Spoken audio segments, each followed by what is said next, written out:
आवाज येते सर्वांना माझा? हो हो येते मॅडम. हो.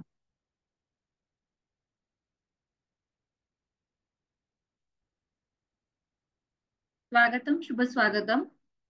सर्वेभ्यो नमो नमः. संत गाडगेबाबा अमरावती विद्यापीठ संस्कृत विभागतः अहं श्वेता बडगुजर सर्वेषां स्वागतं व्याहरामि. अद्य अस्माकं संस्कृतभाषा संवर्धन दशदिनात्मकी व्याख्यानमालायाः चतुर्थदिनं वर्तते. अद्यतन व्याख्यानमालायाः विषयः दशरूपकं नाट्यवाङ्मयं च इति अस्ति. तथा वक्त्री प्राध्यापक डॉक्टर पूनम गहुकर महोदया अस्ति. भाषासु मुख्या मधुरा गिर्वाणवाणी अशा शब्दामध्ये संस्कृत भाषेची महती गायली जाते.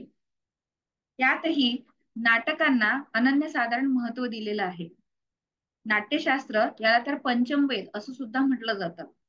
तर आजचा आपला विषय दशरूपक नाट्यवाङ्मयमच हा असून आपल्या ज्या वक्त्या आहेत त्या डॉक्टर पूनम गहुकर यांचा परिचय मी आता तुम्हाला करून देते. डॉक्टर पूनम गहुकर महोदया MA MPhil PhD संस्कृतमध्ये झालेले आहेत. त्यांचा विषय PhDचा प्रज्ञाचक्षू श्री गुलाबराव महाराजांच्या सूत्रवाङ्मयांचे अध्ययन असा आहे. 2017 पासून आदर्श महाविद्यालय धामणगाव रेल्वे येथे संस्कृत विषयाचे अध्यापन कार्य त्या करीत आहेत. महोदया संस्कृत भारती संघटनेच्या सदस्य आहेत. NSS महिला कार्यक्रमाधिकारी आहेत. महाविद्यालयीन वार्षिक अंकाच्या संपादिका देखील आहेत. 2007 साली दिल्ली येथे आयोजित राष्ट्रीय स्तरावर निबंध स्पर्धेमध्ये त्यांना उपराष्ट्रपतींच्या हस्ते प्रथम पुरस्काराने पुरस्कृत करण्यात आलेले आहे. महोदया BEd महाविद्यालयातून मिरिट आहेत. आतापर्यंत महोदयांनी 5 शोध निबंध राष्ट्रीय आणि आंतरराष्ट्रीय स्तरावरती प्रकाशित केलेले आहेत. अमरावती विद्यापीठाकडून आचार्य पदवीकरिता श्री गुलाबराव महाराज आर्थिक संशोधन सहाय्य शिष्यवृत्ती देखील महोदयांना प्राप्त झालेली आहे. तर अशा प्रकारे महोदयांची शैक्षणिक कारकीर्द ही अतिशय यशस्वी आणि दैदिप्यमान दिसलेली आपल्याला दिसून येते. महोदया संस्कृत विषयात निरंतर अभ्यासरत आहेत. आज ते आपल्याला वक्त्या म्हणून लाभल्या आणि त्यांना ऐकण्याचं भाग्य आज आपल्या सर्वांना लाभत आहे. तर मी आजच्या वक्त्या महोदया पूनम गहुकर यांना विनंती करते की त्यांनी आपल्या विषयाला सुरुवात करावी. नमो नमः. मम ध्वनिः श्रूयते वा? आम महोदया. आम्. सर्वेभ्यः नमो नमः. वक्रतुंड महाकाय सूर्यकोटि समप्रभ निर्विघ्नं कुरु मे देव सर्वकार्येषु सर्वदा. ॐ प्रणो देवी सरस्वती वाजेभिर्वाजिनीवती धीनामवित्र्यवतु. गुरुरादिरणादिश्च गुरुः परमदैवतम् गुरुः परतरन्नास्ति तस्मै श्री गुरवे नमः. संत गाडगेबाबा अमरावती विद्यापीठ द्वारे आयोजित संस्कृत भाषा संवर्धन व्याख्यानमाला ही संस्कृत विभागाद्वारे आयोजित करण्यात आली. मी सर्व आयोजकांना आणि आज या व्याख्यानमालेला उपस्थित सर्व विद्वज्जन, सगळे प्राध्यापक मंडळी आणि प्रिय विद्यार्थी मित्रांना सर्वांना माझा सप्रेम नमस्कार. आजचा विषय म्हणजे दशरूपक आणि नाट्यवाङ्मय. जसं की सगळ्यांना माहिती आहे की नाट्यशास्त्रामध्ये सांगितल्याप्रमाणे आणि नाट्यशास्त्राचा जो जनक आहे तो म्हणजे भरतमुनी. भारतीय परंपरेनुसार नाटकांची उत्पत्ती ही त्रेतायुगामध्ये ब्रह्माद्वारे करण्यात आली. भरत मुनींच्या नुसार देवतांच्या प्रार्थनेवरून मनोरंजनासाठी ब्रह्मदेवानी भरत मुनींना अशी आज्ञा केली आणि त्यांना सांगितलं की नाट्यवेद हा तुम्ही तयार करा आणि पंचम वेद म्हणून या नाट्यवेदाची रचना करण्यात आली. ब्रह्मदेवानी त्यांना अभिनय दिले आणि तसे संकेत सुद्धा दिले. तर जसं की आपण आपल्या प्राचीन जे प्रसिद्ध ऋग्वेद ग्रंथ आहे ज्याच्यामध्ये आपल्याला नाटकाचे संवाद आणि अभिनय हे प्रामुख्याने दिसून येते. जसं की तुम्ही म्हणाल की भारताचा अति प्राचीन ग्रंथ असलेल्या ऋग्वेदामध्ये असे अनेक संवाद स्थळ आहे की ज्याला संस्कृत नाटकाचे मूळ समजले जाते. उदाहरणार्थ जसं की या संवादांमध्ये आपण बघितलं तर यमयमी संवाद आपल्याला दिसून येतो, पुरुरवा उर्वशी संवाद दिसतो, सरमा पाणी संवाद आहे, इंद्र इंद्राणी आणि वृषकपी संवाद आहे, त्याचबरोबर इंद्रमरुत संवाद आहेत, विश्वामित्र नदी संवाद आहे आणि अगस्त्य मुनी आणि त्यांची पत्नी लोपामुद्रा यांचे सुद्धा संवाद प्रसिद्ध आहेत. अशा प्रकारे जवळजवळ ऋग्वेदामध्ये 15 सूक्त असे आहेत की ज्यांच्यामध्ये अधिक वक्त्यांच्या मध्ये संभाषण प्रस्तुत केले आहे. संवाद नाटकाचे किंवा नाट्याचे प्राथमिक रूप आहे आणि अभिनयाने त्याला पुष्टता दिली जाते. तर आज आपला जो विषय आहे तो आहे दशरूपक आणि नाट्यवाङ्मय. दशरूपकाची तयारी कशी झाली किंवा त्याची निर्मिती कशी झाली आज आपण या व्याख्यानाच्या माध्यमातून जाणून घेऊया.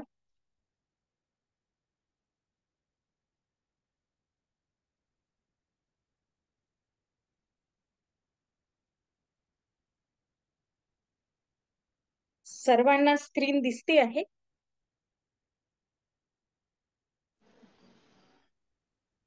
नमो नमः. मम ध्वनिः श्रूयते वा?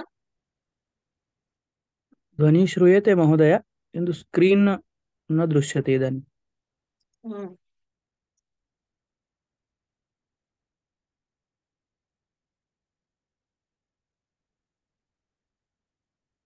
इदानीं दृश्यते, इदानीं दृश्यते. इदानीं दृश्यते वा?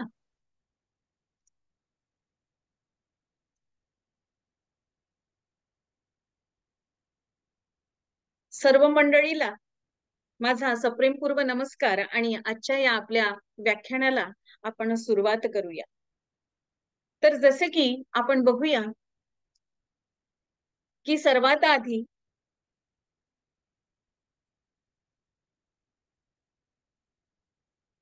भरत मुनींनी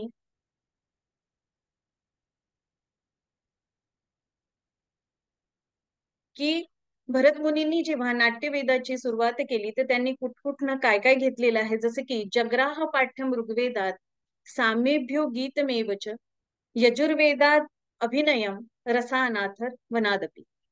नाट्यशास्त्राच्या पहिल्या श्लोकामध्ये ब्रह्मदेवानी म्हणजे 4 वेदांकडून भरत मुनींनी कोणकोणते सगळे संवाद ऋग्वेदापासून घेतलेले, गीत सामवेदापासून घेतलेलं, यजुर्वेदापासून अभिनय आणि रसाची पुष्टी अथर्व वेदापासून घेतली आणि त्याचबरोबर यांनी पंचम वेद नाट्यवेद हा त्रेतायुगामध्ये सुरू केला. तर अशा प्रकारे नाट्याची उत्पत्ती झालेली आपल्याला दिसून येते.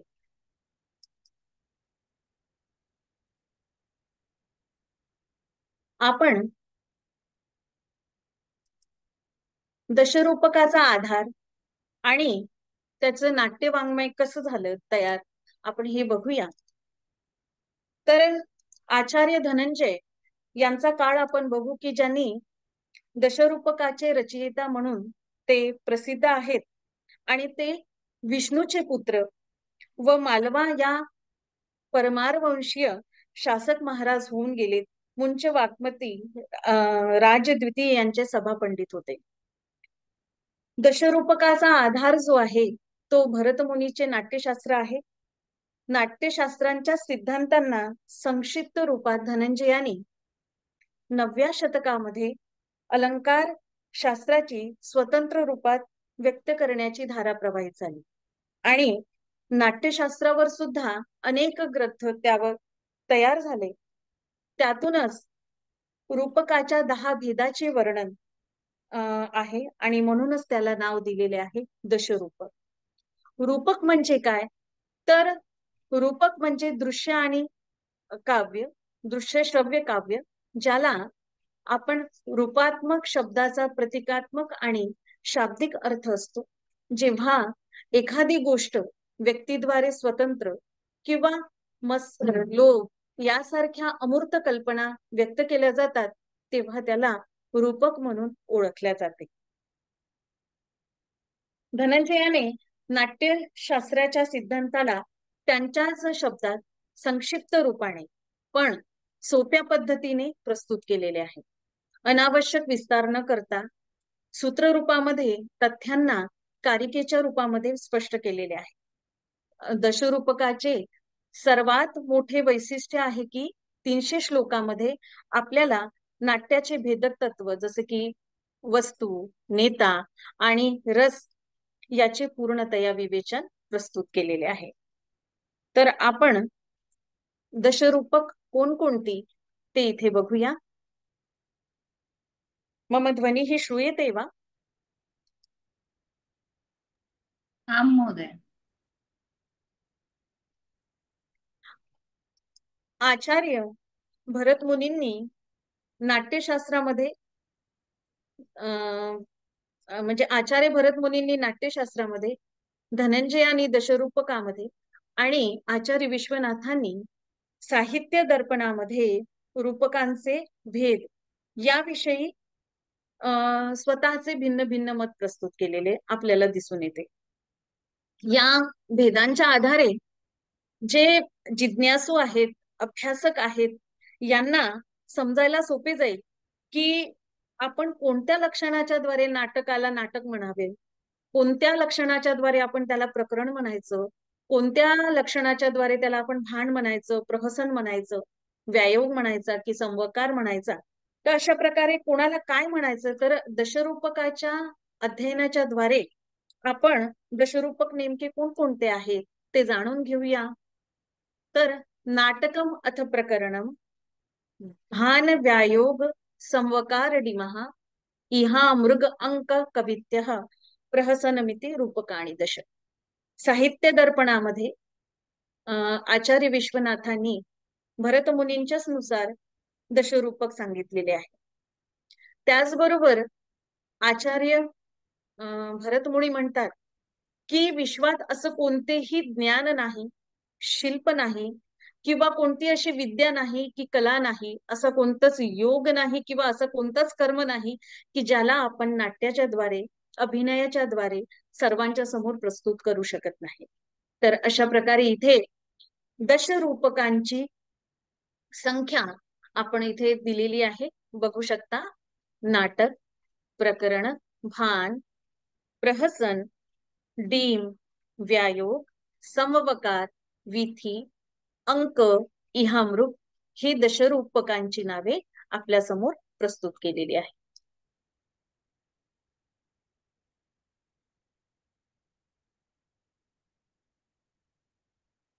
यानंतर आचार्य भोज आणि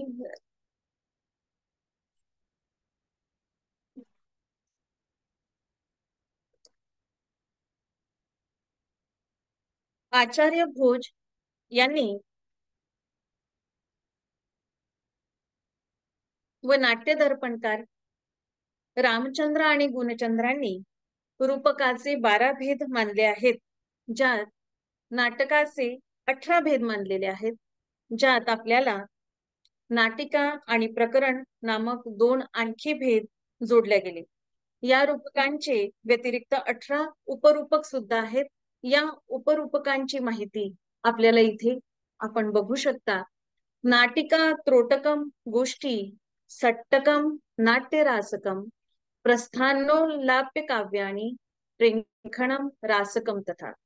सल्लापकं श्रीगदितं शिल्पकं च विलासिका दुर्मल्लिका प्रकरणी हल्लीशो भानिकेति च अष्टादश प्राहुरूप रूपकानि मनीषिणः विना विशेषेण सर्वेषां लक्ष्मण नाटक वन्मतम. साहित्य दर्पणामध्ये आपल्याला उपरूपक पूर्ण 18 अष्टादश आहेत याची माहिती माहित होते, म्हणजे आपल्याला अवगत होते. आणि ते 18 नावे कोणकोणती, उपरूपक कोणकोणते ते आपण इथे जाणूया. की नाटक, त्रोटक, गोष्ठी, सट्टक, नाट्यरास, प्रस्थानक, उल्हास्य, काव्य, प्रखण, रसिक, सल्लापक, श्रीगदित, शिल्पक, विलासिका, दुर्मल्लिका, प्रकरणिका आणि हल्लीश आणि भानिका हे 18 उपरूपक आपल्याला पाहाव्यास मिळतात.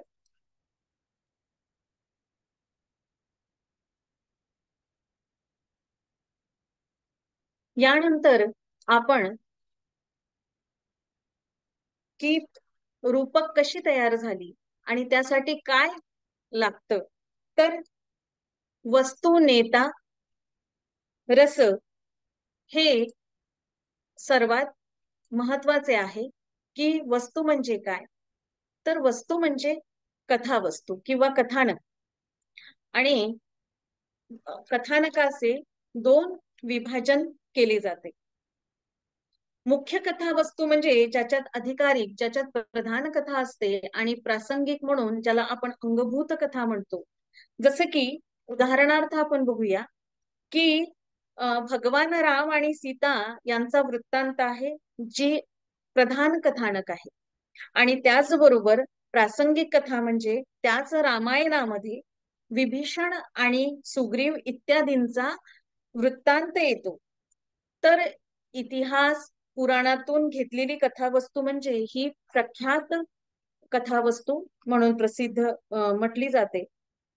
कवीद्वारा कल्पित जी कथावस्तू असते त्याला आपण उत्पाद्य कथावस्तू अशी म्हणतो. आणि या 2 प्रख्यात आणि उत्पाद्य मिळून उत्पन्न कथावस्तू जी आहे ती मिश्र स्वरूपाची म्हणवल्या जाते. अशा प्रकारे ह्या सर्व इतिवृत्तांना दिव्य म्हणजे गॉड्स आपण ज्याला म्हणू, आणि मर्त्य म्हणजे मॉर्टल्स इत्यादी भेदाने युक्त अलग अलग प्रकारची असते. दुसरा जो आपण भेद बघूया, जो नाटकाचा मुख्य तत्व आहे, ते म्हणजे नेता. नेता म्हणजे काय, तर नायक. नायक आणि नायिकेशिवाय नाटकाचा आपण कल्पनाच करू शकत नाही. तर रूपकाना अन्योन्यम भेद सिद्धये वस्तुभेदम प्रतिपाद्य इदानीं नायक भेदः प्रतिपाद्यते. नेता विनीतो मधुरस्त्यागी दक्षः प्रियंवदः रक्तलोकः शुचिर्वाग्मी रूढवंशः स्थिरो युवा बुद्ध्युत्साह स्मृती प्रज्ञा कला मान समन्वितः शूरो दृढश्च तेजस्वी शास्त्र चक्षुश्च धार्मिका. धनंजयांनी आपल्या दशरूपकामध्ये नायकाची ही लक्षणं सांगितली की नायक कसा असावा. जसं की आपण जेव्हा नाटकांचा अभ्यास करतो तर जेव्हा चारित्र्य चित्रण आपल्याला लिहायला सांगतात की नायिकेचे भेद, नायिका कशी असावी, नायक कसा असावा, तर तेव्हा नायकाची लक्षणं कोणकोणती, की धीर ललित असावा, धीरोदात्त असावा, धीर प्रशांत असावा, धीरोद्धत असावा.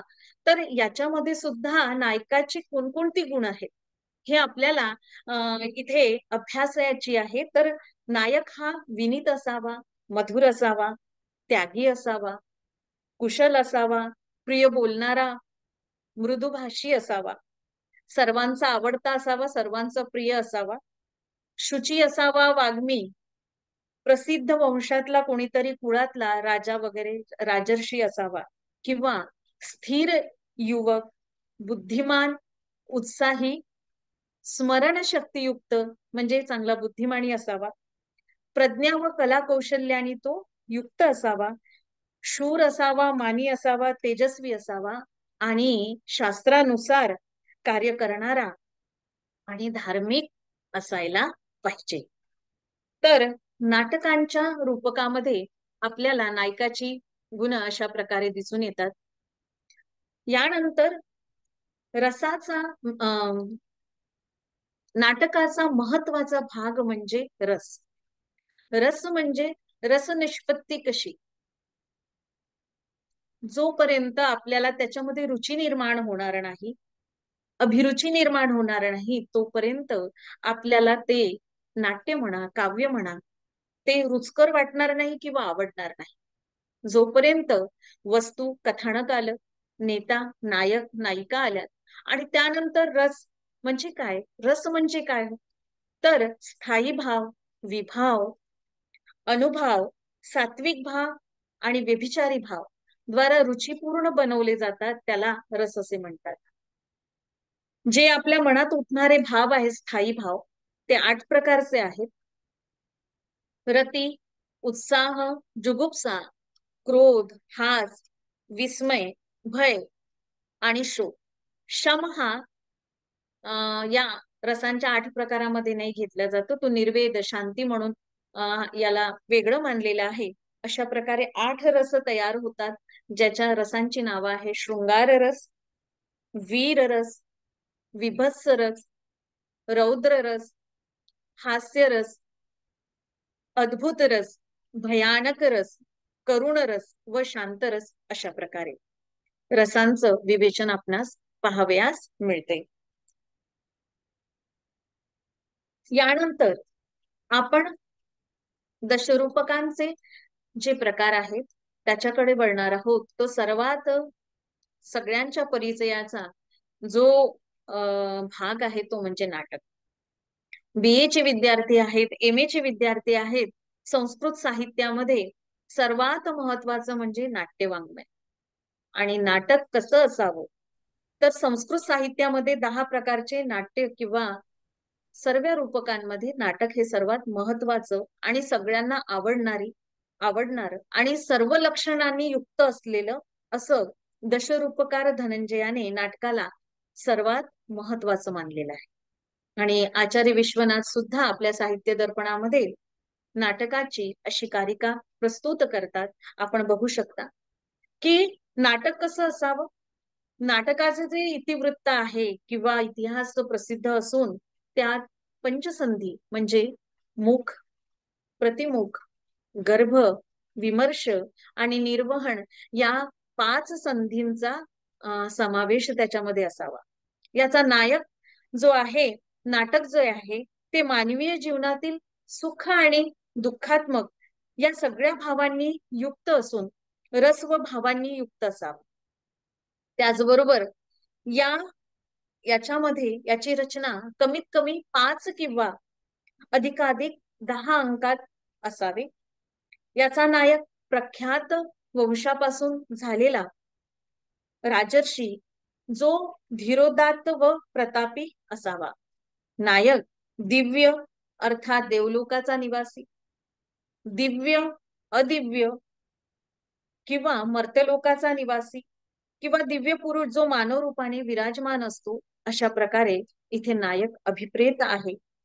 कोणतेही महान व्यक्तिमत्व असते, नायकाचे चरित्र उदात्त असून शृंगार व किंवा वीर यापैकी कोणताही एक रस मुख्य रूपाने इथे व्यक्त होत असतो आणि अन्य रस त्या रसाला उपकारक ठरत असतात. नाटकाच्या 4-5 पात्रांच्या चरित्र वर्णनासोबत अद्भुत रसांची योजना आपल्याला नाटकाच्या म्हणजे त्याच्या पूर्ण नाटकाच्या स्क्रिप्ट मध्ये म्हणा किंवा त्याच्या संहितेमध्ये आपल्याला ते पाहावे असं मिळतं. सर्वात आवडतं आणि नाटकाचं जर उत्तम आपल्याला जर उदाहरण बघायचं असेल, जसं की इथे चित्रामध्ये तुम्ही बघू शकता की 3 सख्या आहेत. अभिज्ञान शाकुंतलमचं हे एक चित्र आहे की जे आभासी माध्यमातून आपण गुगलवरून डाउनलोड केलेलं. तर याच्यामध्ये बघा की तिच्या ज्या 2 सख्या आहेत त्या प्रियंवदा आणि अनसूया आणि शकुंतलेचं इथे चित्रण तुम्हाला मिळतं. उत्तम नाटक कसं असावं हे कालिदासांनी अभिज्ञानाच्या माध्यमातून सगळ्यांना सांगितलेलं आहे, सगळ्या जगाला परिपोषित केलेलं आहे.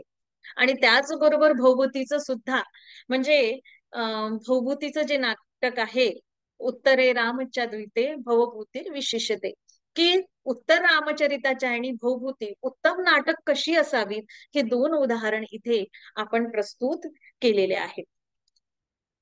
यानंतर रूपकाचा दुसरा भाग म्हणजे प्रकरण. प्रकरण म्हणजे काय, तर याचे जे इतिवृत्त आहे हे लोकस्तराचे असते, म्हणजे सामान्य स्तराचे असते, आणि याचे कथानक कविकल्पित असते. याचा अंगिरा शृंगारक असतो ब्राह्मण, अमात्य, अमात्य म्हणजे सेनापती किंवा व्यापारी, कोणताही यापैकी एक पात्र असावा. आणि उदाहरणार्थ जसं की आपण बघितलं की इथे मृच्छकटिकम, तुम्हाला या चित्रामध्ये मातीची गाडी दिसत असेल, तर या मृच्छकटिकम प्रकरणाचा जो नायक आहे चारुदत्त, हा ब्राह्मण आहे. आणि मालती माधव प्रकरणाचा जो नायक आहे माधव, राजसचिव आहे. त्याचबरोबर पुष्पभूषित प्रकरणाचा नायक वाणी म्हणजे व्यापारी आहे, आणि याचा नायक धीर प्रशांत आहे.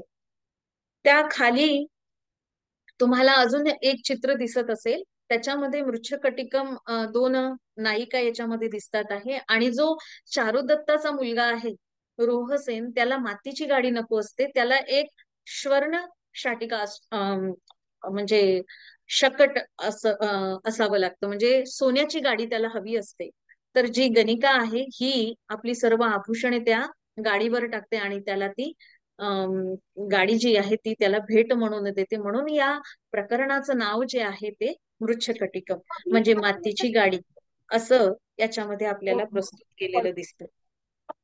तर याच्यामध्ये, या प्रकरणामध्ये वेश्या म्हणजे गणिकेला नायिकेच्या स्वरूपामध्ये प्रस्तुत केलेला आहे. मृच्छकटिकम या प्रकरणामध्ये आपल्याला कुलजा, वेश्या, नायिका या दोन्ही चित्रित केल्या आहेत असं आपल्याला दिसून येतं. रूपकाचा तिसरा भाग म्हणजे भाण.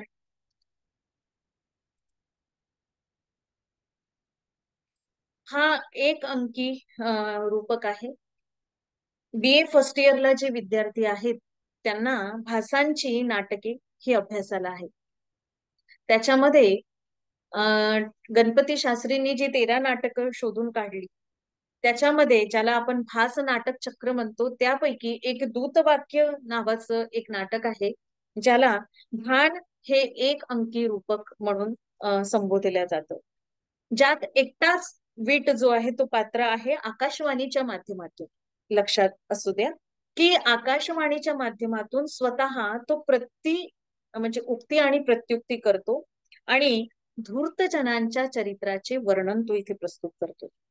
अनेक लोकोपयोगी म्हणजे लोकांच्या उपयोगी असलेले व्यवहाराचे संयोजन या अंकामध्ये होत असून, एक बुद्धिमान पात्र जो आहे तो वीट समाजासमोर, लोकांसमोर आपला अभिनय प्रस्तुत करत असतो. भारतीय वृत्तीच्या प्रधानतेमुळे ह्याला भान म्हटल्या जाते. ज्या वृत्ती आहेत 4 प्रकारच्या, जसं की भारती, सात्विकी, कैशिकी, आर्भटी, तर या 4 वेदांपासून 4 वृत्ती तयार झाल्यात, आणि त्याच्यावरून या रूपकाचं नाव भान असं पडलं आहे. यामध्ये पार्वतीच्या लास्य नृत्याचे आपल्याला गेयपद आणि 10 अंग याच्यामध्ये केलेले दिसून येतात. लीला मधुकर नावाचं भान जे आहे ते रूपक संस्कृत साहित्यामध्ये आढळतं, आणि त्याचबरोबर भासांचं हे सगळ्यांना परिचित असलेलं दूतवाक्य आपणास इथे उदाहरणार्थ पाहाव्यास मिळतं. पुढील जे रूपक आहे त्याला आपण प्रहसन असं म्हणून संबोधतो. प्रहसन रूपकाचा तो भेद आहे की ज्याच्यामध्ये सर्वात जास्त हास्य रसाची प्रधानता असते, आणि ज्यात धूर्त, पाखंडी यांचे चरित्र चित्रण केले जाते. साहित्य दर्पणामध्ये आचार्य विश्वनाथांनी प्रहसनाचे 3 प्रकार सांगितलेले आहे, ज्याला आपण इथे बघू शकतो. शुद्ध प्रहसन, संकीर्ण प्रहसन आणि विकृत प्रहसन. की प्रहसनाचे इतिवृत्त जे असते किंवा कथानक जे असते हे कवी कल्पित असून ज्याची रचना एकाच अंकामध्ये केलेली असते.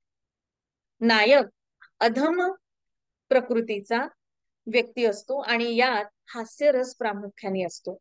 हास्याचे प्रकार जसे, हास्याचे सुद्धा प्रकार आहेत बघा, की हास्य म्हणजे काय? स्मित हास्य, हसित, विहसित, उपहसित, अपहसित, अतिहसित असे 6 प्रकारचे हास्याचे सुद्धा आपल्याला इथे प्रयोग केलेले जातात. आणि ज्या प्रहसनामध्ये तपस्वी, संन्यासी, ब्राह्मण इत्यादी हास हरियास पूर्ण संवाद, आभूषण किंवा भाषा व्यवहार, विशेष भाव आणि वस्तूंची अभिव्यंजना केली जाते त्याला शुद्ध प्रहसन असे म्हणतात. याचं जर उदाहरण बघितलं तर कंदर्प केली नावाचं प्रहसन संस्कृत साहित्यामध्ये प्रसिद्ध आहे.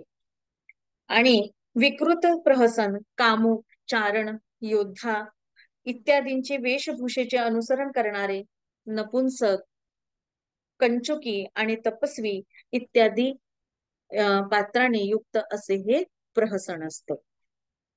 रूपकाच्या पुढील आयामाकडे आपण वळूया आणि त्याच्यामध्ये आपण जो पुढचं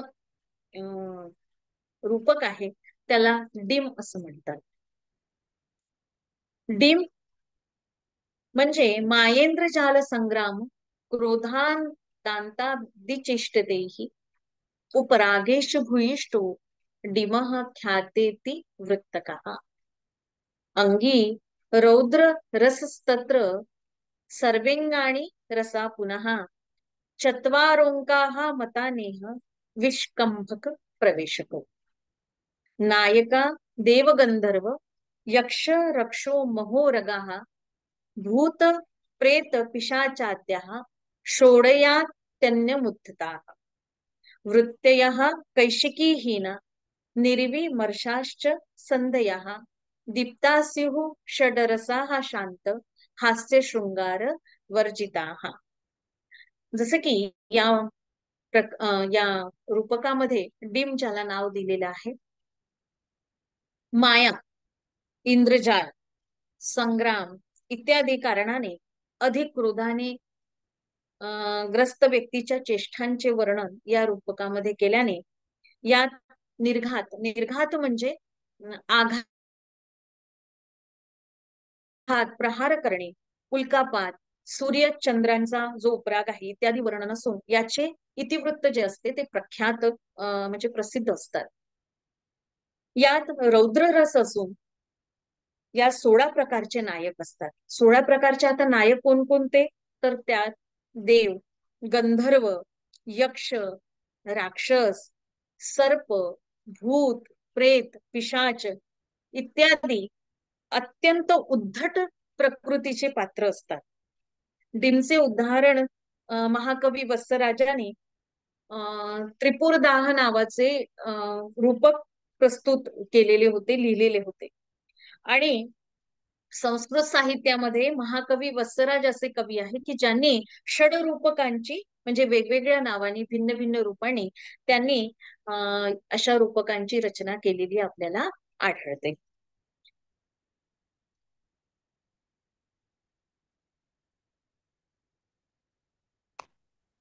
दशरूपकांच्या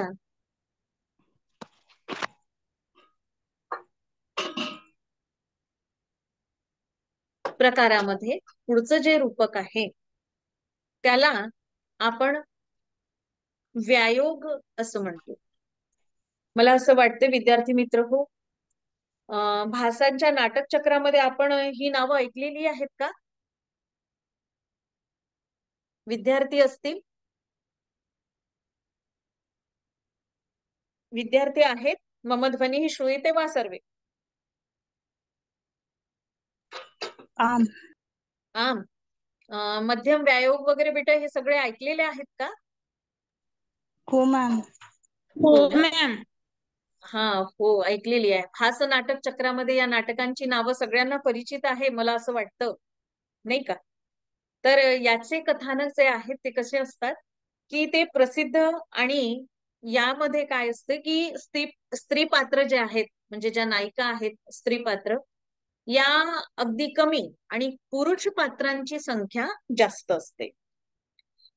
याच्यामध्ये सुद्धा एकच अंक असतो आणि यात युद्ध किंवा संग्राम वर्णिल्या जाते. जसं की भासांनी मध्यम व्यायोगामध्ये महाभारताचाच आधार घेऊन या व्यायोगाची रचना केलेली आपल्याला आढळते.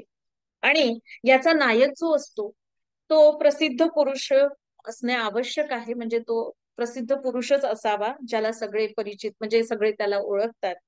जो राजा किंवा देव विशेष असायला पाहिजे. यात नायक हा धीरोदात्त प्रकृतीचा असणे आवश्यक आहे. आणि शृंगार, शांत, हास्यरसांना सोडून यात अन्य रसापैकी कोणताही रस प्रधान स्वरूपात ठेवू शकतात. जसं की भासांचं मध्यम व्यायोग हे उत्तम उदाहरण आहे या रूपकाचं, की विद्यार्थ्यांनी नक्कीच या भासांची जी नाटकं आहेत 13, त्या नाटकांचा सुद्धा अभ्यास करावा. मला असं वाटतं की भासांनी विपुल साहित्य, संस्कृत साहित्याची जी सुरुवात आहे ती खूपच म्हणजे अतिशय जोमाने झालेली आहे, जोरात म्हणजे चांगल्या उत्साहाने झालेली आहे. आणि भासांनी अतिशय सुंदर नाटकांचं भास नाटक चक्र जे 1910 मध्ये त्रिवेंद्र मिथेटी गणपती शास्त्रींनी शोधून काढली. तर सर्वच विद्यार्थ्यांनी नक्कीच हे जे नाटक आहे यांना वाचायला पाहिजे. पुढील रूपकाकडे आपण वळूया.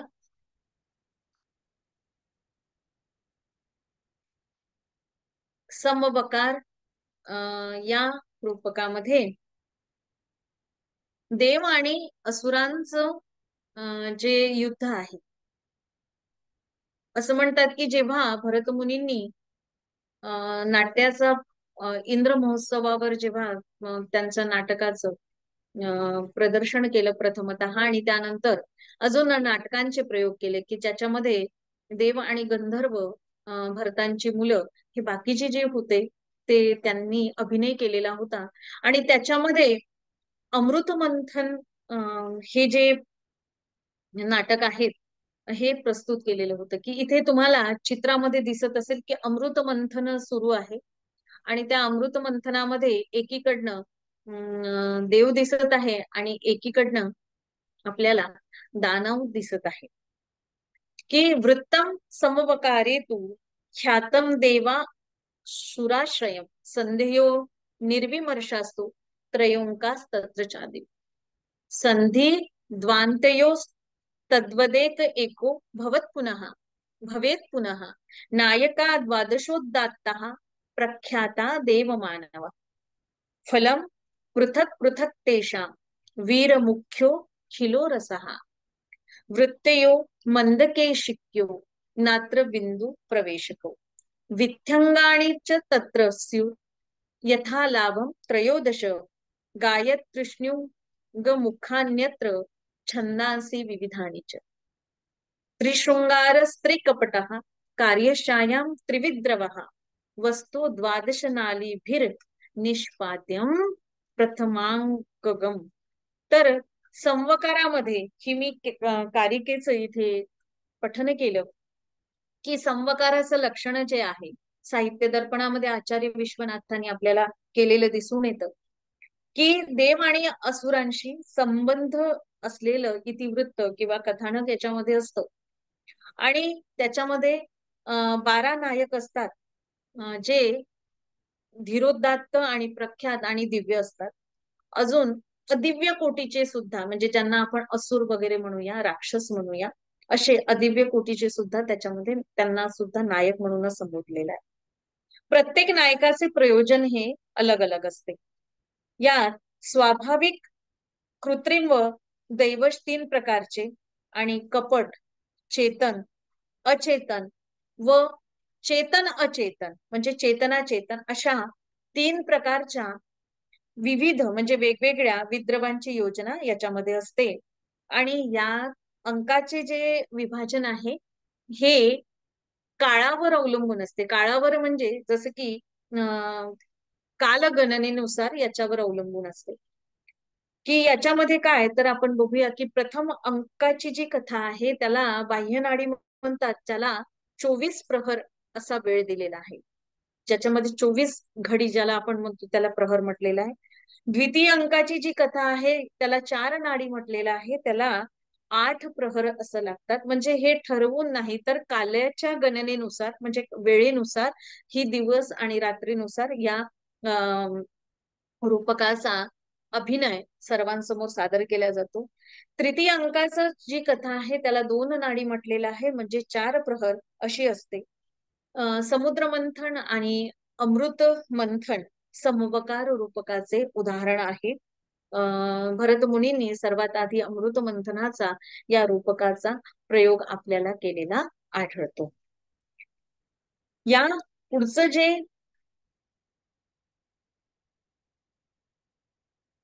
रूपक आहे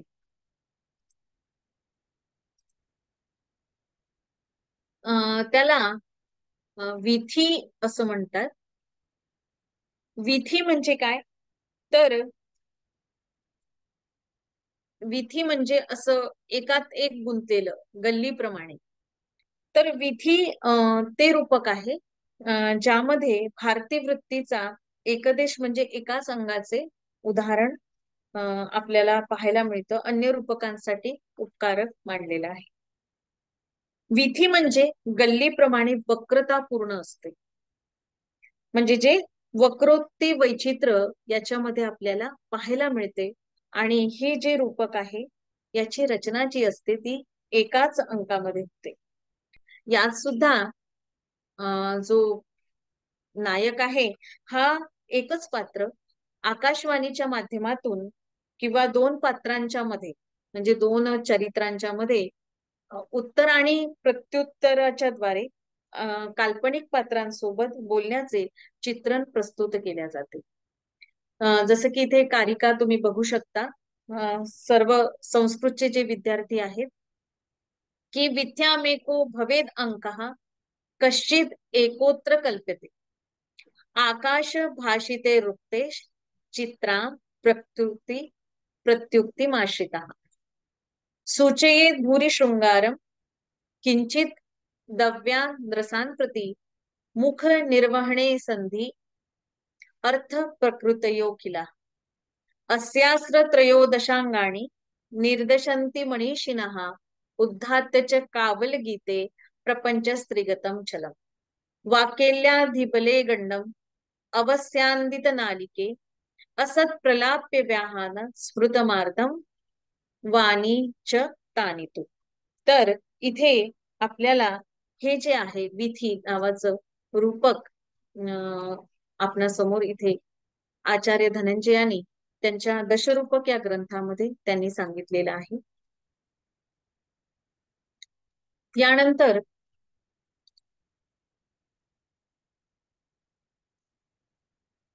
जे पुढचं दशरूपक आहे त्याला अंक असं संबोधलं आहे किंवा अंक म्हटलेलं आहे. जसं की अंक या नावावरूनच आपणास लक्षात येते की या रूपकाची जी कथावस्तू आहे ती एकाच अंकामध्ये निबद्ध असल्यामुळे म्हणजे एकाच अंकात असल्यामुळे ह्याचं नाव जे आहे याला अंक म्हटल्या गेलेला आहे. यात कवी जो आहे तो आपल्या बुद्धीद्वारे स्वतःच्या कल्पनाने त्याला वाढवू शकतो, विस्तृत करू शकतो. आणि याच्यामध्ये दिव्य पुरुषांचा अभाव असतो. म्हणजे ही कवी कल्पित असल्यामुळे याच्यामध्ये जो नायक आहे हा सामान्य प्रतीचा असतो आणि स्त्री पात्रांचा विलाप अधिक असल्यामुळे यात जय पराजय, युद्ध, नियुद्ध इत्यादी वाणीद्वारा प्रस्तुत केले जातात.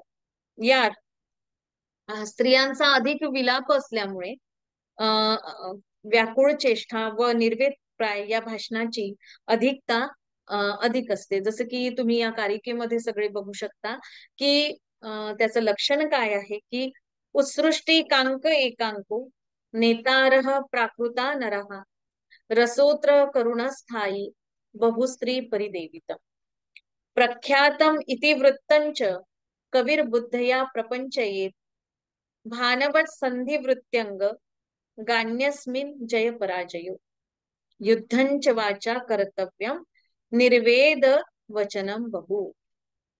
आचार्य विश्वनाथांनी साहित्य दर्पणामध्ये सगळ्या दशरूपकांची म्हणजे लक्षणं त्यांच्या या सांगितलेली आहे. आपण पुढचं आणि जो शेवटचा रूपक आहे त्याला इहामृग असं म्हटलं जातं. इहा म्हणजे इच्छा, की जो नायक आहे त्याची इच्छा मृगाप्रमाणे, जसं की मृग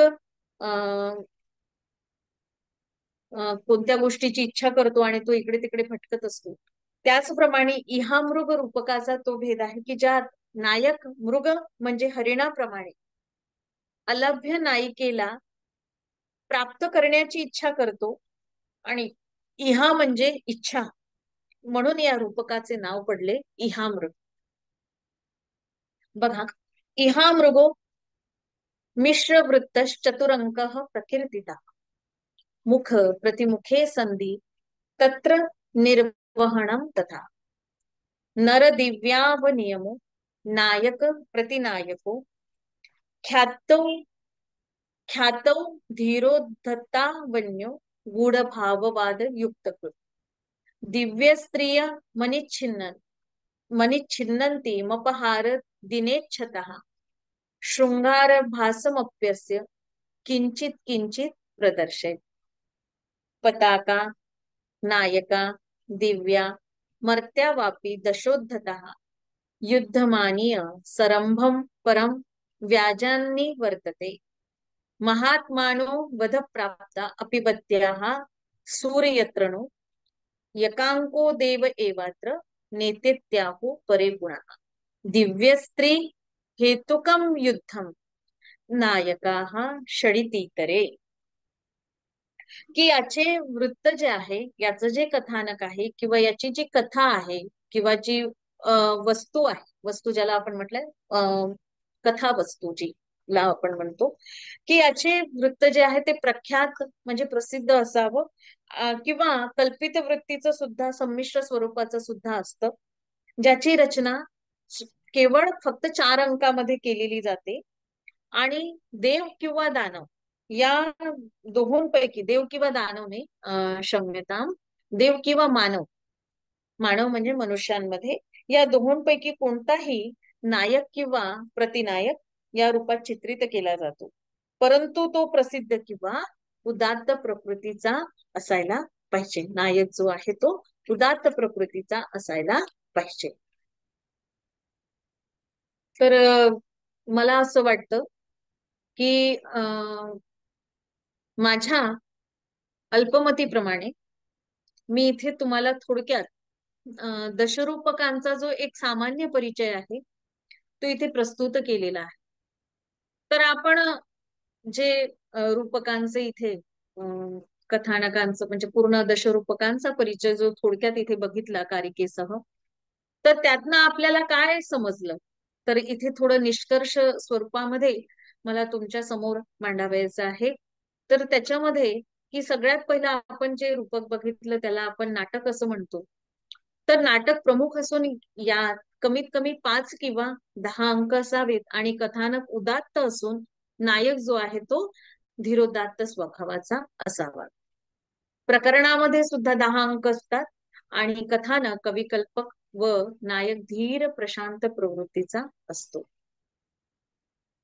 भान हे एकांकी रूपक आहे आणि यात धूर्त मनुष्याचे चरित्र वर्णन केले जाते. डी मध्ये असे रूपक की ज्यात उत्पात म्हणजे ज्याच्यामध्ये अतिशय भयानक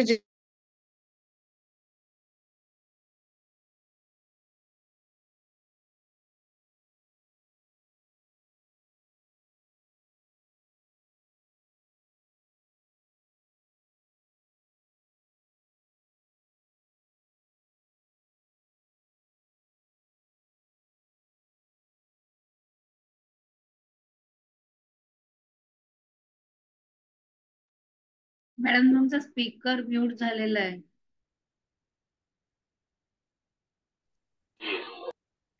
हॅलो. इदानीं ध्वनी श्रूयते. हॅलो. येत आहे मॅडम आता आवाज. आवाज येतोय. हो. एक मिनिट, स्क्रीन शेअर करते.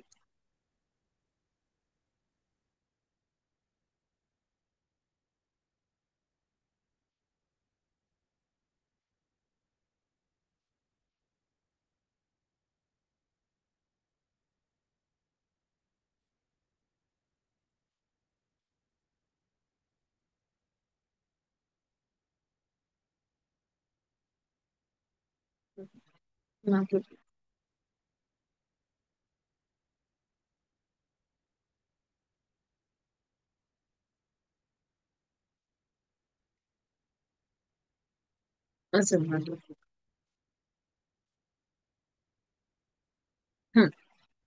तर क्षम्यता, तंत्रज्ञान व्यत्यय हा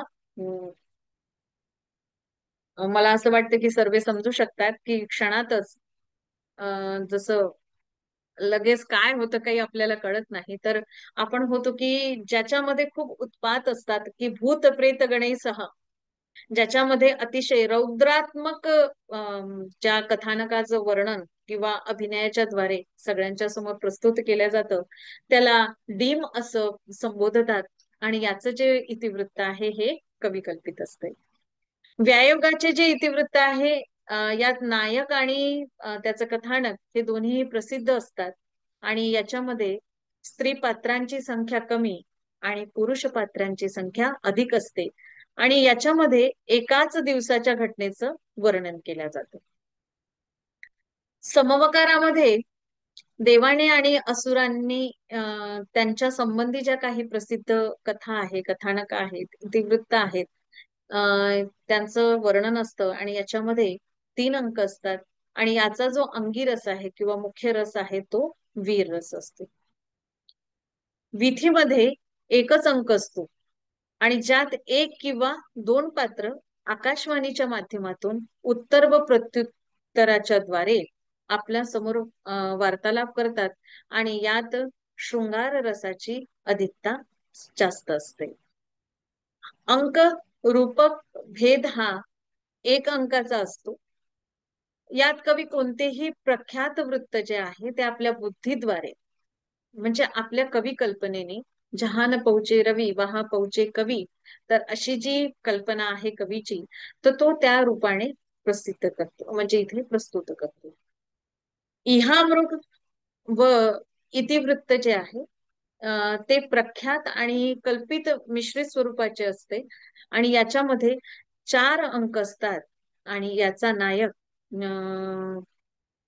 जो असतो तो राजर्षी किंवा देव किंवा मनुष्य असा असू शकतो. प्रहसन याच्यामध्ये 1 अंक असतो आणि याचे कथानक सुद्धा कविकल्पित असते. तर अशा प्रकारे इथे दशरूपकांचं थोडक्यामध्ये आपण वर्णन बघितलेलं आहे. तर आजच्या या विषयामध्ये जो विषय होता दशरूपक आणि नाट्यवाङ्मय.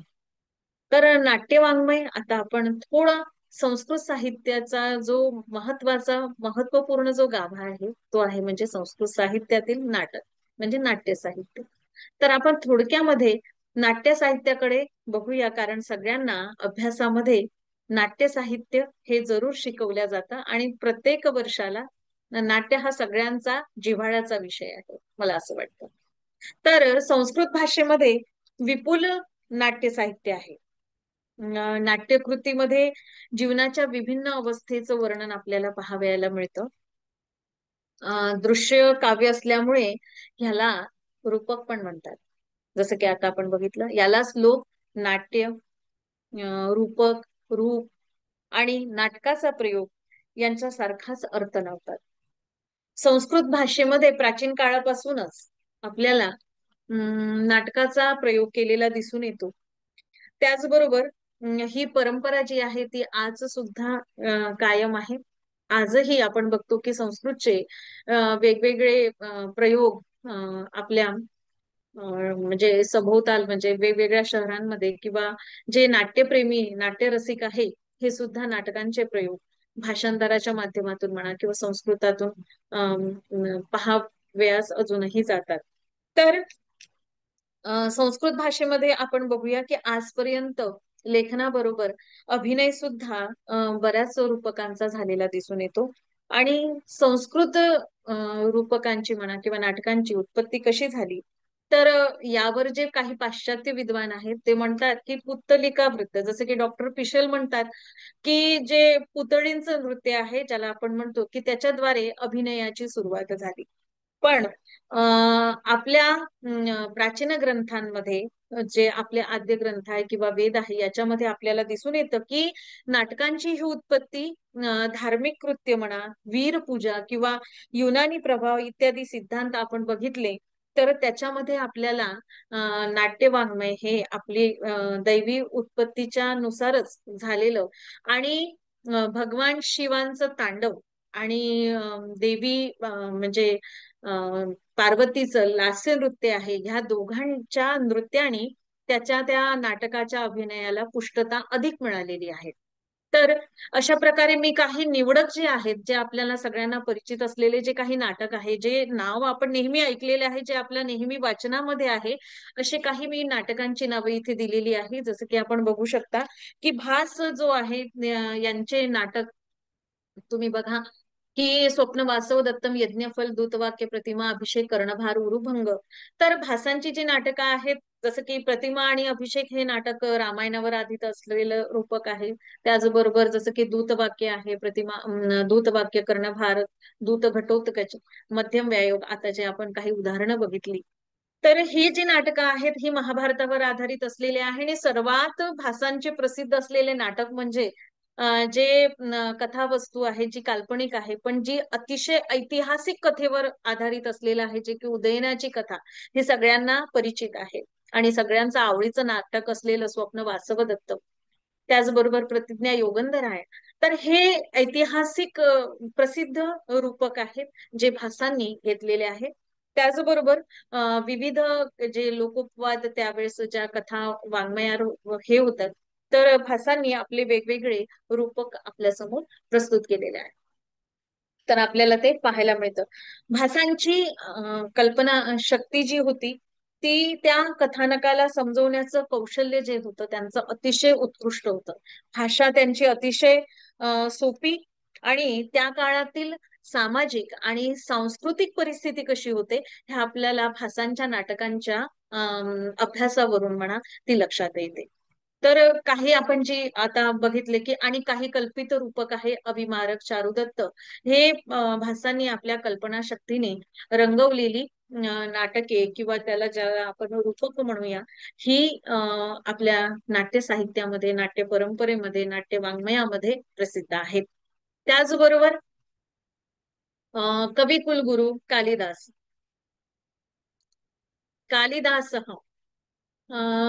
जगातला असा कोणताच मनुष्य नसेल की जो कालिदासाविषयी ज्याला ज्ञान नसेल किंवा कालिदासाचं नाव त्यांनी ऐकलं नसेल.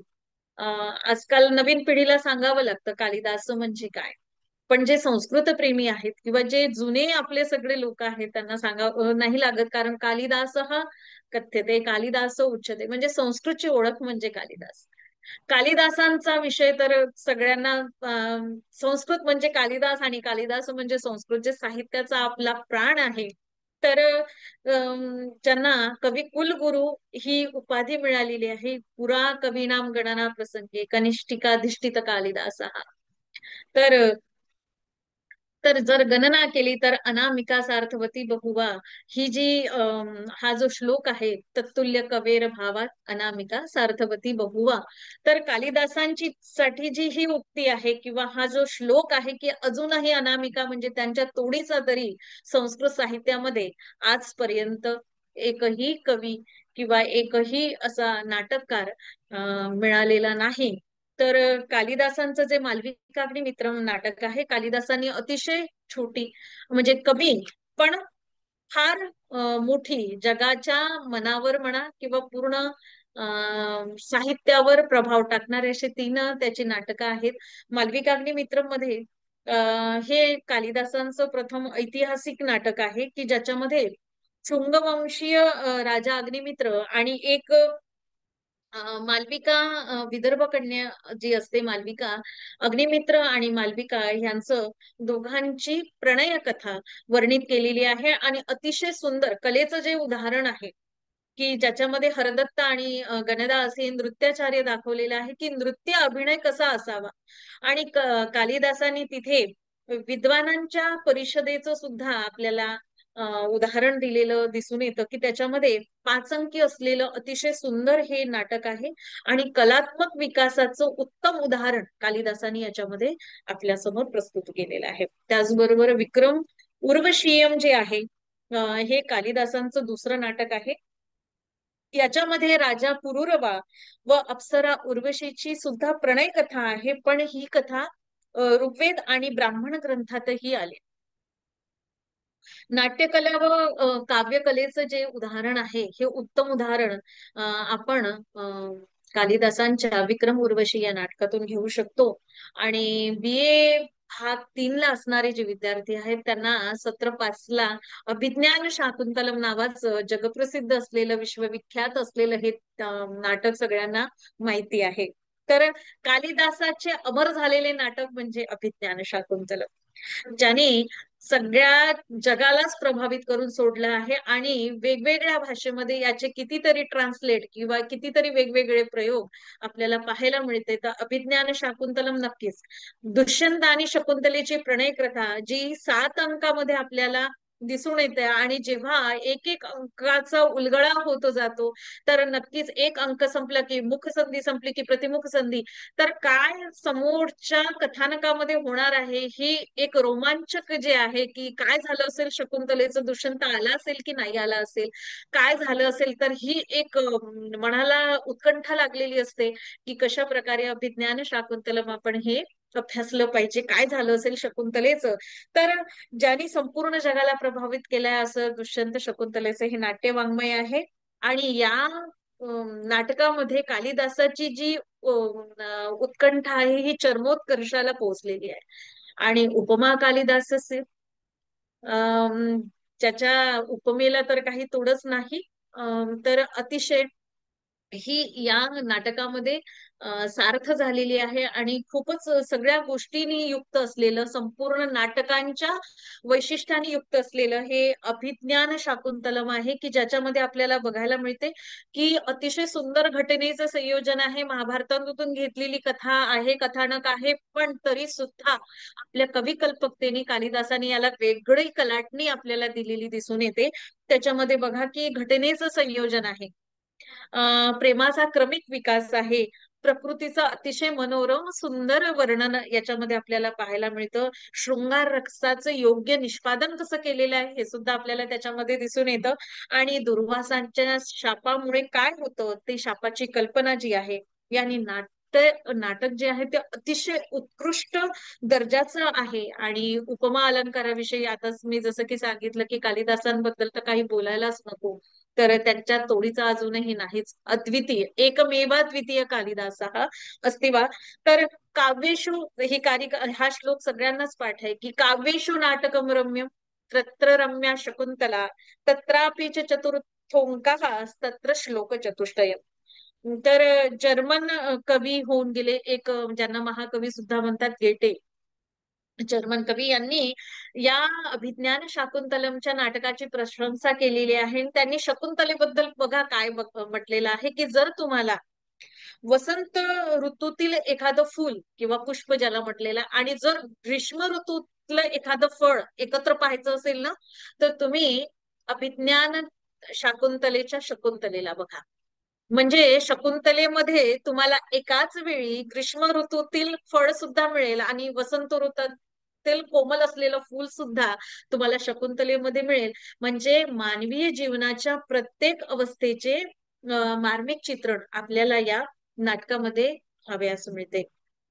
यापुढचे जे आपले नाटक आहे ते आहे की अश्वघोषाचे शारीपुत्र प्रकरण.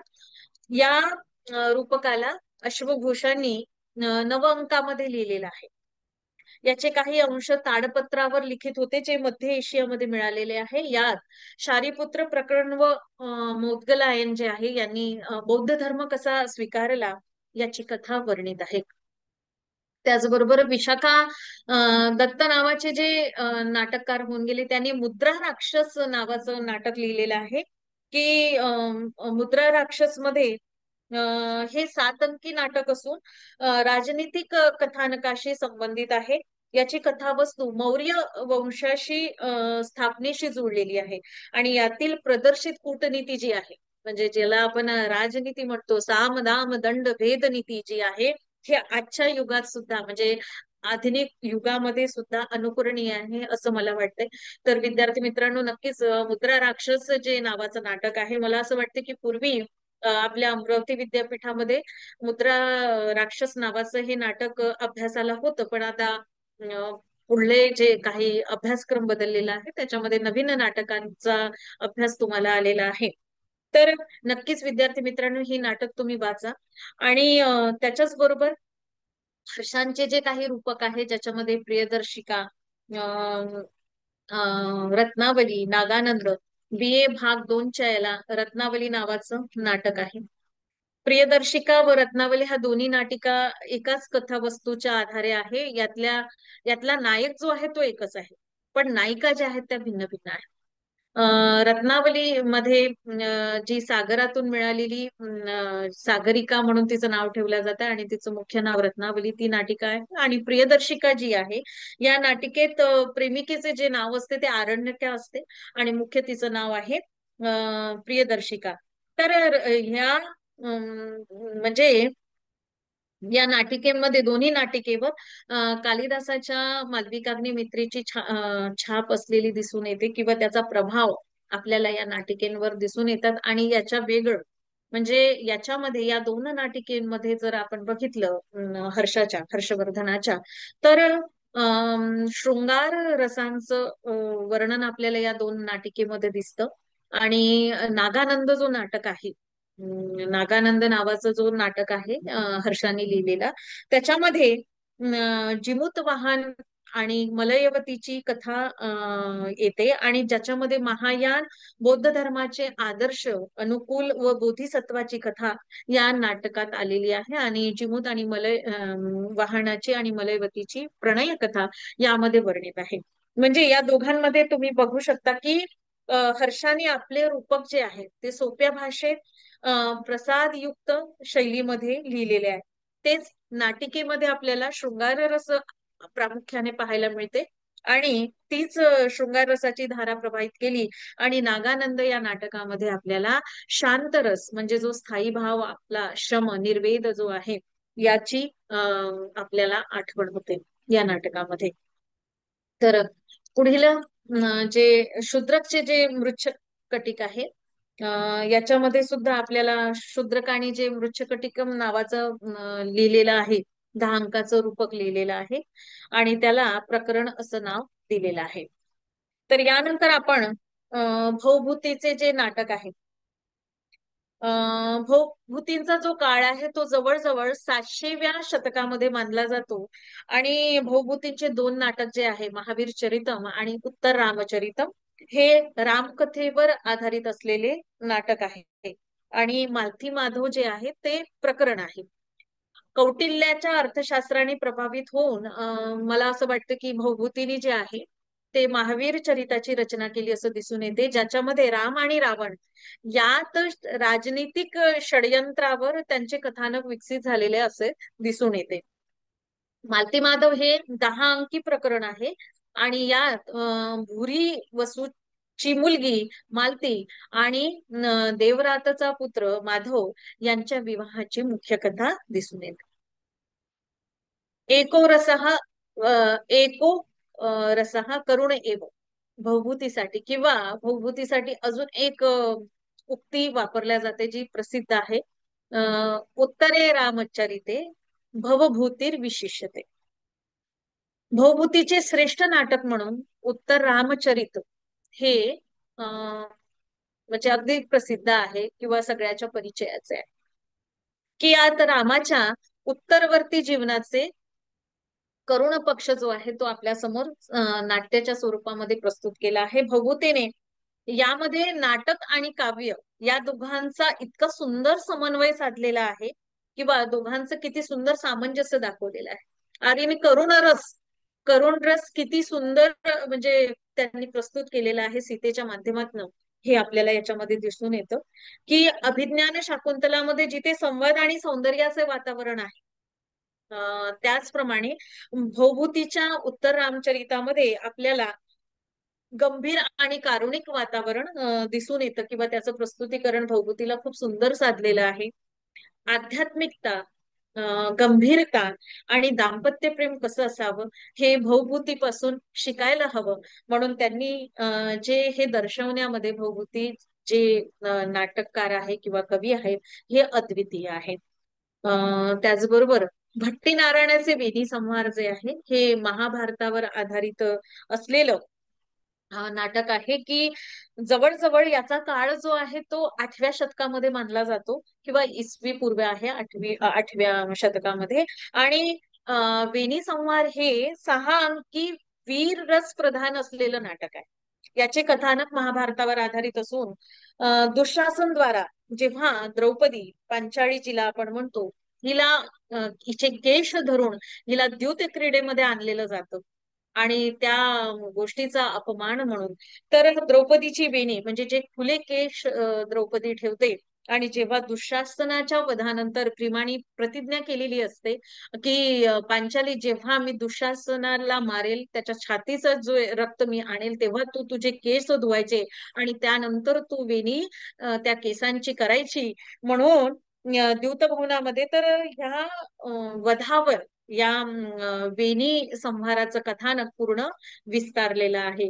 तर विद्यार्थी मित्रांनो, मला असं वाटतं की भट्टी नारायणाची सुद्धा शैली कशी होती तर ती ओजगुण युक्त होती आणि त्यांची जी रीती आहे ती गौडी आहे आणि वीर रस प्रधान असलेलं नाटक आहे. याचप्रमाणे संस्कृत साहित्यामध्ये जी नाटकांची संख्या आहे ती मला असं वाटतं की 1000हून अधिक आहे आणि आधुनिक नाटक सुद्धा म्हणजे लिहिले जात आहे. काही जे नाटक आहे तुम्ही संस्कृत शोध गंगेवर सुद्धा विद्यार्थी मित्रांनो शोधू शकता. बरेच नाटक जे आहे त्याच्यामध्ये म्हणजे संस्कृत मध्ये संशोधन काय किंवा नवीन आपण त्याच्यामध्ये काय शोधू शकतो किंवा जे म्हणजे विद्यार्थ्यांना अभ्यासण्यासाठी जिज्ञासू जे विद्यार्थी आहेत की संस्कृत साहित्य विपुल प्रमाणामध्ये उपलब्ध आहे, त्याच्यामध्ये आपण संशोधनाच्या वाटा कशा शोधायच्या याचा नक्कीच आपण प्रयत्न करायला पाहिजे. तर हल्लीच्या विद्यार्थ्यांना मला असं वाटतं की सगळ्यांच्या जवळ वॉकी टॉकी म्हणजे मोबाईल असल्यामुळे वाचनाची सवय ही विद्यार्थी मित्रांची कमी झालेली आहे. पण मला असं वाटतं की जसं की आज ज्यांची जयंती आहे त्यांनी खूप सुंदर आपल्याला असा मंत्र दिला की वाचाल तर वाचाल. म्हणजे जर तुम्ही पुस्तकं वाचाल, जर तुम्ही इतिहास वाचाल किंवा ज्या काही विषयाची तुम्ही पुस्तकं वाचाल तर त्याच्यातून जर वाचाल तर पुढची पिढी शिकेल, टिकेल आणि आपली भारतीय जी परंपरा आहे, आपली संस्कृतची जी परंपरा आहे आणि आपली जी वैज्ञानिक परंपरा आहे आणि संस्कृतीची जी वैशिष्ट्य आहे हे सुद्धा तुम्ही किती सुंदर म्हणजे त्याचा अभ्यासच जर आपण केला नाही तर आपल्याला कसं माहिती होणार किंवा तुम्ही भावी पिढीला काय देणार. म्हणून यासाठी विद्यार्थी मित्रांनो नक्कीच वाचन करा. आणि मला असं वाटतं की संस्कृत साहित्यामध्ये विपुल साहित्य उपलब्ध आहे. नवे नवे नाटकच नाही तर वेगवेगळे गीतिकाव्य आणि वेगवेगळे काव्य प्रकार आहेत. तर प्रकरण, भान, प्रहसन, व्यायोग इत्यादी जे विविध रूपकांचे लेखन होत आले आहे, परंतु यामध्ये मला असं वाटतं की सर्वात प्रचलित जे आहे, जे प्रसिद्ध आहे, सर्वांना आवडणार आहे ते म्हणजे नाटक आहे. आणि जे प्रतिकात्मक सुद्धा आहेत, जे भावात्मक रूपात सुद्धा लिहिलेले गेलेले आहेत. त्याचबरोबर 11व्या शतकामध्ये कृष्णचंद्रांचे प्रबोध चंद्रोदय हे सुद्धा प्रसिद्ध नाटक आहे. त्यानंतर यशपालांचे मोहराज पराजय 13व्या शतकामध्ये सुद्धा नाटकांची भरपूर यादी जी आहे ती प्रस्तुत केलेली आहे. संकल्प सूर्योदय आहे, कर्णपूर आहे आणि चैतन्य चंद्रोदय इत्यादी विविध नाटक आपल्या संस्कृत साहित्यामध्ये उपलब्ध आहे. तर मला असं वाटतं की विद्यार्थ्यांना सगळ्यांनीच संस्कृत साहित्याचा, संस्कृत नाटकाचा नक्कीच अभ्यास करायला पाहिजे आणि आपली ही जी संस्कृती आहे ती अंगीकृत करायला पाहिजे. हिच्याबद्दल नक्कीच सगळ्यांनी विचार करायला पाहिजे. तर मला असं वाटतं की आजचा जो विषय आहे दशरूपक आणि नाट्यवाङ्मय हा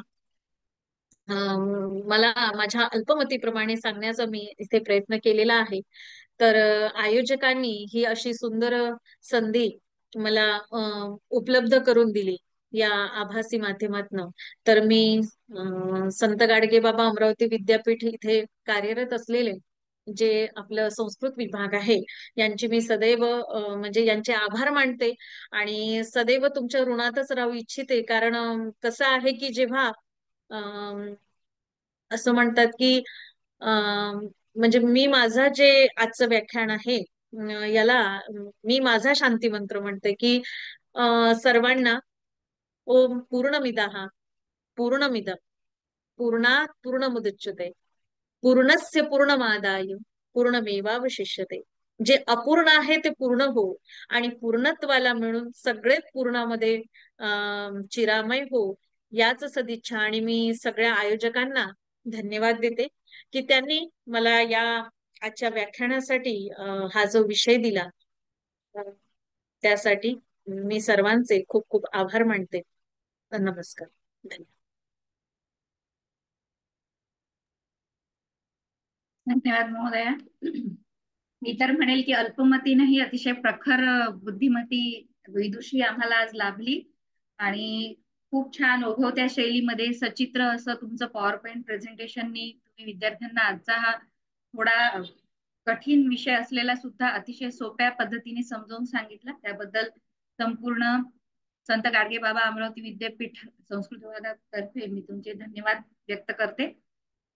तर आज महोदयांनी आपल्या पुढे रूपक, उपरूपक, वस्तुनेता, नेता, रसलक्षण या सगळ्या मुद्द्यांचा थोडा आढावा घेत मग पुढे मॅडमनी आपल्याला नाटक, प्रकरण, भान, प्रहसन, डीम, व्यायोग, समवकार, विथी, अंक, ह्या मृग अशा 10 रूपकांची सविस्तर माहिती करून दिली. त्यानंतर नाट्यवाङ्मयामध्ये कालिदास, भास, अश्वघोष, हर्ष इत्यादी जे नाटककार आहेत त्यांच्या नाटकांची आपण मॅडमच्या या व्याख्यानातून माहिती मिळवली. तर विद्यार्थ्यांना मी आवाहन करते की संत गाडगेबाबा अमरावती विद्यापीठामध्ये सत्र 2022-23 पासून MA अभ्यासक्रम सुरू झालेला आहे, संस्कृत MA. तर आता नवीन नियमानुसार एनी ग्रॅज्युएट म्हणजे कुठलाही पदवीधर या MAच्या अभ्यासक्रमाला प्रवेश घेऊ शकतो.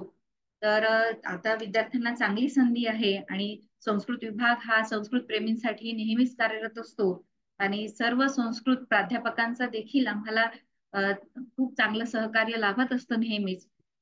तर आता आपण आभार प्रदर्शन या टप्प्याकडे वळूया. कार्यक्रमस्य अंतिम क्रम नाम ऋणनिर्देशनम.